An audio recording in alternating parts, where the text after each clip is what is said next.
Greetings of the day. My name is Lakshman Jajodia, Assistant Professor, GS College of Commerce, Varda.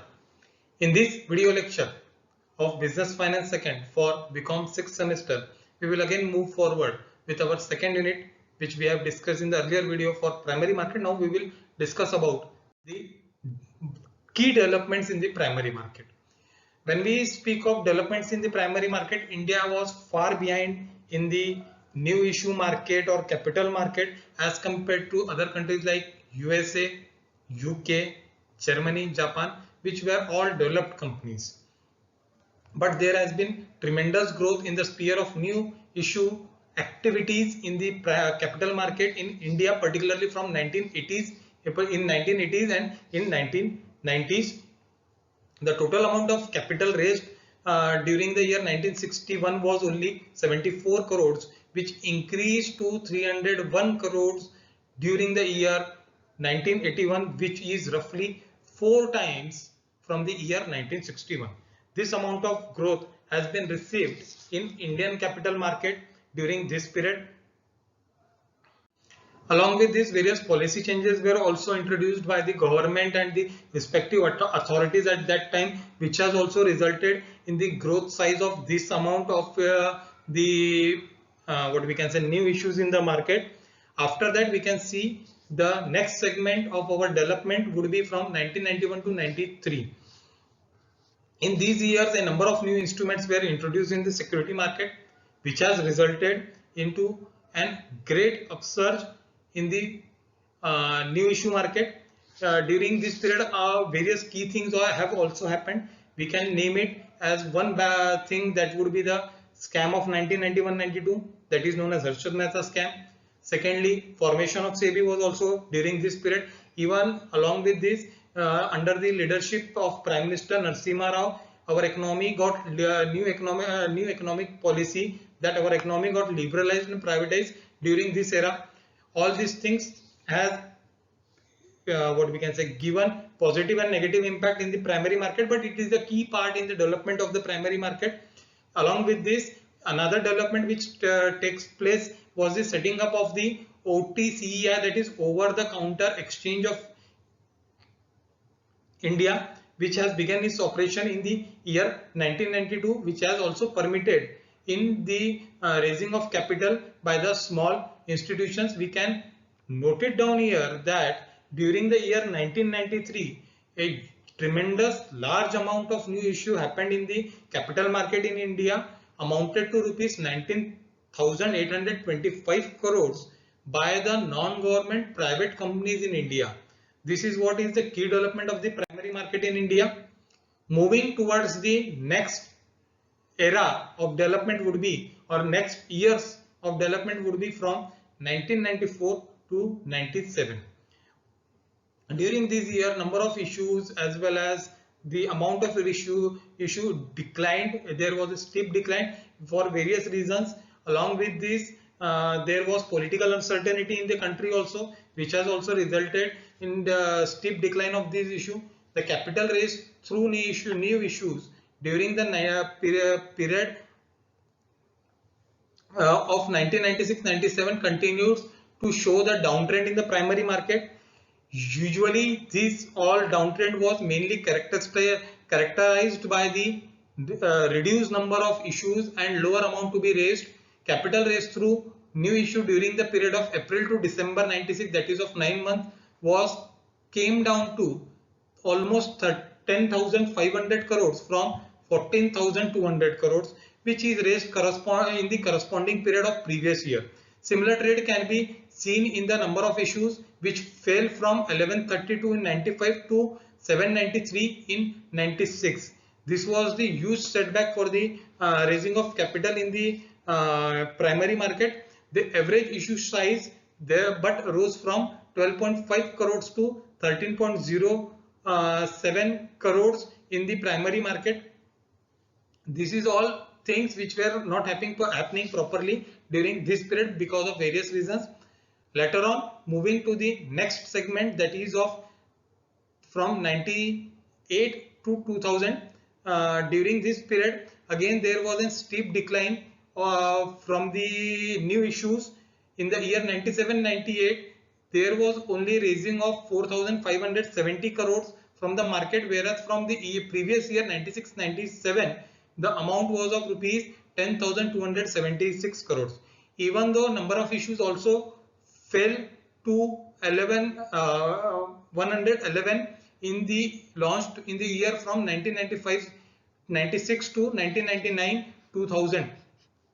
During April to December 1999, a sum of rupees 5,723 crores was raised through public and right issue by the company in the primary market. Similarly, the share of IPO, that is initial public offer, increased from 7.8% to 31.9%, which indicates the improvement in the prospects for new and unlisted companies in the market.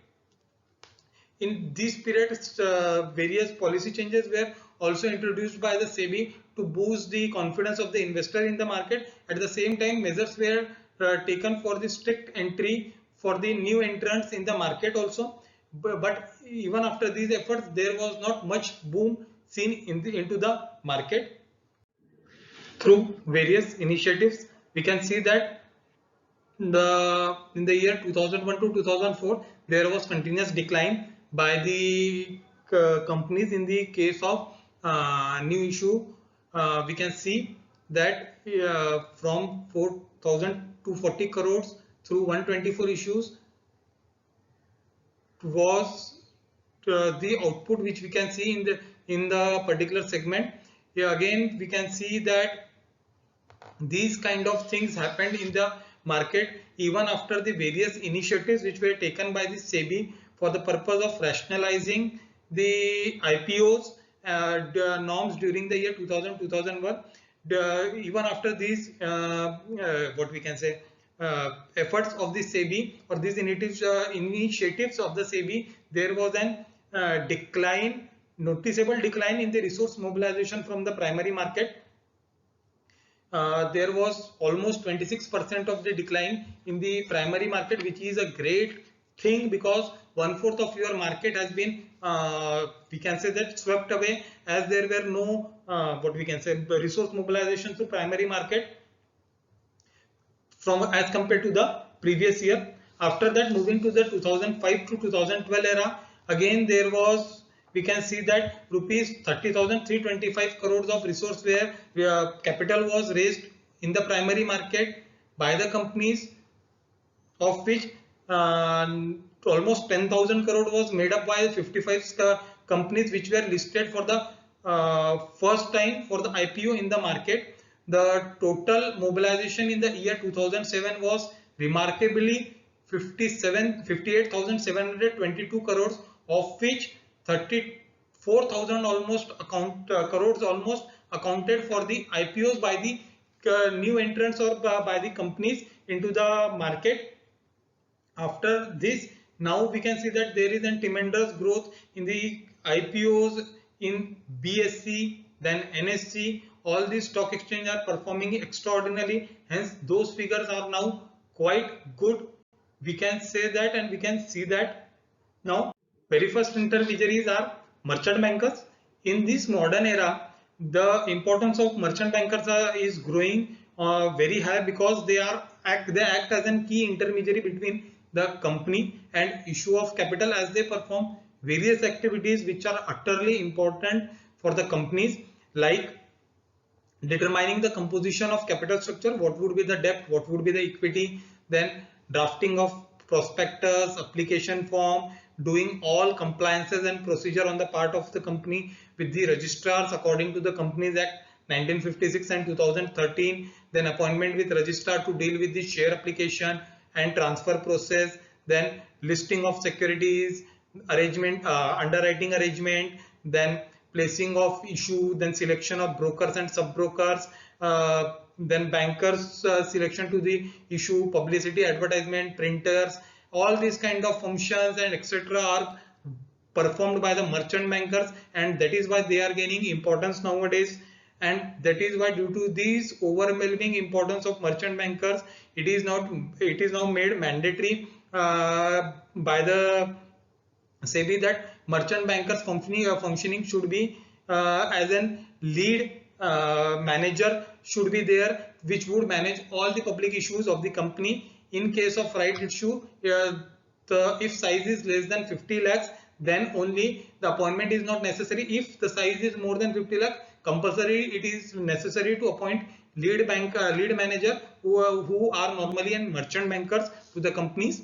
Now second one would be the underwriters. We have in short discussed in the last video lecture who are underwriters. They are the guarantors who take the guarantee that, or who are agreed to take up the securities which are not fully subscribed by the public up to a certain extent, for which the promise is made by the underwriter or underwriting firm. This commitment is usually to get the issues subscribed or either by others, that is public or investors, or by themselves through though underwriting has not been now made mandatory after 1995 by the SEBI, but its importance is it is quite important thing in the primary market, because they gives the guarantee to the company that they would provide the adequate amount of subscription to the issuing company. Usually these underwriters are appointed by the companies in consultations with the merchant bankers or the lead managers, because they are responsible for the whole issue, and they usually appoints underwriters according to the need of the what we can say companies, issuing companies. Next are the bankers to the issue. Bankers to the issue are engaged in the activities like acceptance of application money, acceptance of what we can say application money with its application, then receiving allotment money after the allotment process to the investors. All these money which are being deposited in the particular bank who is appointed as a banker to the issue, they are also responsible for what we can say refunding capital to the refunding application money to the investor whose application got rejected or not were proper according to the criteria established by the companies or respective authorities. Then they are bankers to the issue. They are again appointed by the merchant bankers or lead managers. Then are the brokers to the issue. The main concern with the brokers brokers are usually the persons who are concerned with the procurement of the subscription to the issue from the selected or prospective investors. The appointment of brokers though is not compulsory, but company can appoint any number of brokers to their issue. These are managers to the issue, and they organize the preliminary distribution of the securities and procure direct subscription from the investors to the company on the large scale, or they usually are connected with a wide scale of investors. That is why they are being appointed by the what we can say companies, and usually they are entitled to charge 1.5% commission, which is fixed whether the issue is underwritten or not. The listed companies in case of private placement are allowed to pay maximum 0.5% of commission to the brokers, but they are not entitled to the commission to the bankers or underwriters or institutions who has given the underwriting promise that they would purchase the unsubscribed portion of the capital as per the promise which is made in the underwriting agreement. So they are not entitled to get that portion of commission into the issue. Next are the registrars to the issue and transfer agent. Who are the registrars to the issue and transfer agent? Here when we say about to the they carry all activities like collecting application from investors, keeping record of all the what we can say applications, and money received from the prospective investors to the company for the company or paid to the sellers of the security. Then they assist companies in determining the basis of allotment in consultation with stock exchanges, then finalizing the allotment of securities and the processing of all the allotment procedure and shares.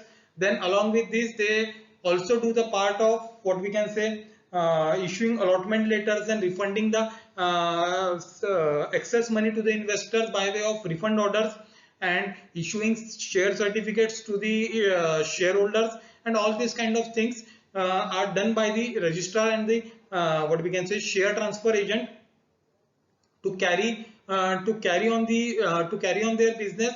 Registrars and share transfer agents are required to be registered with the SEBI. According to that, they are to be regularized by the SEBI.